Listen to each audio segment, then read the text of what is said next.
igreja rejeitaram os ensinos de Paulo naquela carta e se rebelaram contra sua autoridade. Assim, aprendemos que nessa carta que Paulo tinha feito, pessoalmente, o que ele chama de uma visita dolorosa. Depois disso, ele enviou uma carta que diz que foi escrita com angústia e lágrimas. E, depois de todas essas medidas, a maioria dos coríntios, mas não todos, percebeu a sua arrogância e pediu desculpas a Paulo. Eles queriam se reconciliar. Então Paulo escreveu essa carta para assegurar-lhes do seu amor e compromisso com eles. A carta foi projetada com 3 seções principais, cada uma abordando um tópico distinto. Paulo primeiro finaliza sua reconciliação com os coríntios. Depois, nos capítulos 8 e 9, ele aborda o tema da generosidade esquecida. E nos capítulos finais, Paulo desafia os coríntios restantes, aqueles que ainda o rejeitam. Vamos nos aprofundar e ver como tudo funciona. Então, Paulo começa agradecendo a Deus de toda a misericórdia e conforto que trouxe paz e coragem para ele e os coríntios durante essa época de divisão e disputa. Ele reconhece que as coisas estão tensas desde aquela visita dolorosa. E claro que ele os perdoou e quer um relacionamento aberto e honesto. Mas por que eles tinham rejeitado Paulo? Bom, descobrimos mais adiante nessa carta que os coríntios tinham ignorado Paulo como líder. Ele era pobre e tinha uma vida escassa através do trabalho manual. Ele estava sob constante perseguição e sofrimento. Muitas vezes estava sem casa. E ainda por cima, ele não era um orador público muito impressionante. Assim, quando os coríntios foram expostos a outros líderes cristãos mais ricos e impressionantes, começaram a desconsiderar Paulo. Na verdade, estavam com vergonha dele. Então, Paulo responde primeiro mostrando que a importância dada a esses líderes simplesmente por causa de sua riqueza e eloquência é uma traição a Jesus. Isso mostra um sistema de valores totalmente distorcido.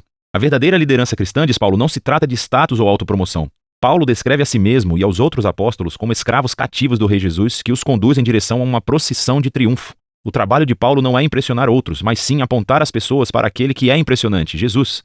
Então ele alude a uma exigência recente dos coríntios, querendo que ele fornecesse algumas cartas de recomendação para provar a sua autoridade e credenciais. E isso é ridículo para Paulo. A igreja em Corinto nem existia se ele não a tivesse começado. É por isso que ele diz que eles próprios são a sua prova de liderança genuína. Eles são a sua carta de recomendação. Ele inteligentemente cita os profetas Jeremias e Ezequiel, dizendo que o Espírito de Deus escreveu a sua carta de recomendação nos seus corações como seu povo da nova aliança. Os coríntios não deveriam precisar de mais provas além dessa. Quanto à menção à nova aliança, isso leva Paulo a uma longa comparação entre a antiga aliança entre Deus e Israel, mediada por Moisés, e a nova aliança entre Deus e os coríntios, mediada por Jesus Cristo e pelo Espírito. A antiga aliança feita no Monte Sinai foi verdadeiramente gloriosa. Ela fez o próprio Moisés brilhar com a glória de Deus, mas essa glória acabou por desaparecer. Sem mencionar o fato de que as leis dessa aliança foram ineficazes na verdadeira transformação de Israel. Mas a nova aliança, por comparação, é ainda mais gloriosa, porque o Jesus ressuscitado é a própria glória de Deus e vive para sempre. E é esse o seu Espírito que agora está transformando as pessoas para serem mais fiéis, assim como o próprio Jesus. Bom, tudo isso parece incrível. Quer dizer, quem não quer compartilhar da própria glória de Deus? Mas Paulo continua a mostrar como o paradoxo da cruz inverte as ideias dos coríntios sobre glória e sucesso. Afinal de contas, a exaltação gloriosa de Jesus como rei aconteceu através do seu sofrimento, execução e morte. Na cruz, Jesus revelou a salvação de Deus, morreu pelos pecados do mundo para reconciliar as pessoas com Deus. Mas a cruz faz ainda mais, revela o caráter de Deus. Ele é um ser de amor incondicional, que sofre e que busca o bem-estar dos outros. A cruz também revela um novo modo de vida através da cruz. E o objetivo de Paulo é que a sua vida e ministério imitem a cruz. Assim, embora sua carreira apostólica tenha sido marcada pela humildade, sofrimento, pela pobreza, tudo isso foi para servir aos coríntios. E assim, quando desaprovam a pobreza e sofrimento de Paulo, desaprovam também a Jesus. O modo de vida e liderança de Paulo são, na verdade, a prova de que ele representa autenticamente o Jesus que foi crucificado e ressuscitado.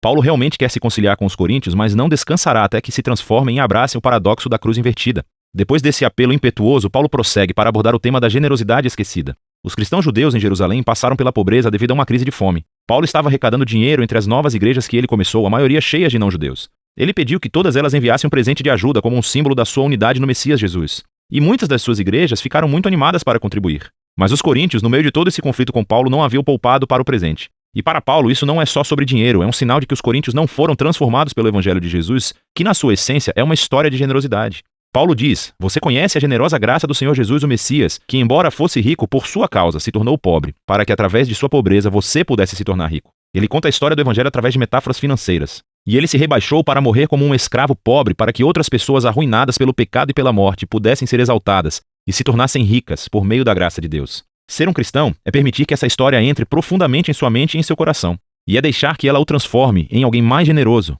mais disposto a partilhar a sua vida e os seus recursos para auxiliar o próximo. Na seção final da carta, Paulo chama a atenção à principal fonte de seu conflito com os coríntios, aquele espantoso grupo de líderes que ele, de maneira sarcástica, denomina de superapóstolos. Então, eles vieram a Corinto, se autopromovendo e falando mal de Paulo, minando-o como um líder pobre sem qualquer sucesso. E correndo o risco de soar como uma pessoa que deseja se autopromover, Paulo disse: esses caras realmente desejam comparar qualificações? Ele não tem medo de enfrentá-los. Eles são especialistas na Bíblia judaica? Bem, Paulo também é.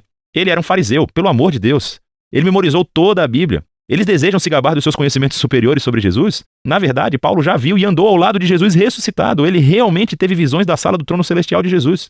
Contudo, o mais importante é que Paulo dedicou toda a sua vida à missão de Jesus.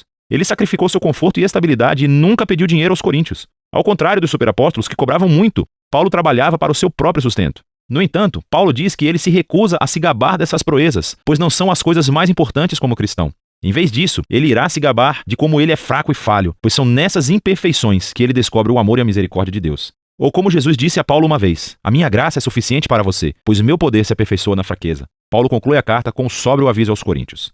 Eles precisam examinar as suas atitudes e o seu desprezo por Paulo, pelo modo de vida dele e o amor deles por esses superapóstolos. Tudo isso demonstra que eles não compreenderam a essência de quem Jesus é. Eles não vivem como seguidores transformados de Jesus e, por isso, Paulo os convida mais uma vez a serem humildes diante do amor de Jesus. A segunda carta aos Coríntios nos dá uma perspectiva sobre a vida de Paulo e sobre o paradoxo que a cruz de Jesus estabelece perante nós. A cruz desafia os nossos valores, as nossas maneiras de ver o mundo. Nós valorizamos o sucesso, a educação, a riqueza, mas Deus valoriza a humildade e a fraqueza, pois o seu amor e poder ficaram conhecidos através do sofrimento, da morte e ressurreição de Jesus. A cruz também desencadeia o poder transformador e a presença do Espírito para capacitar os seguidores de Jesus a assumirem um modo de vida cruciforme e torná-lo seu próprio. E é de tudo isso que se trata a segunda carta aos Coríntios.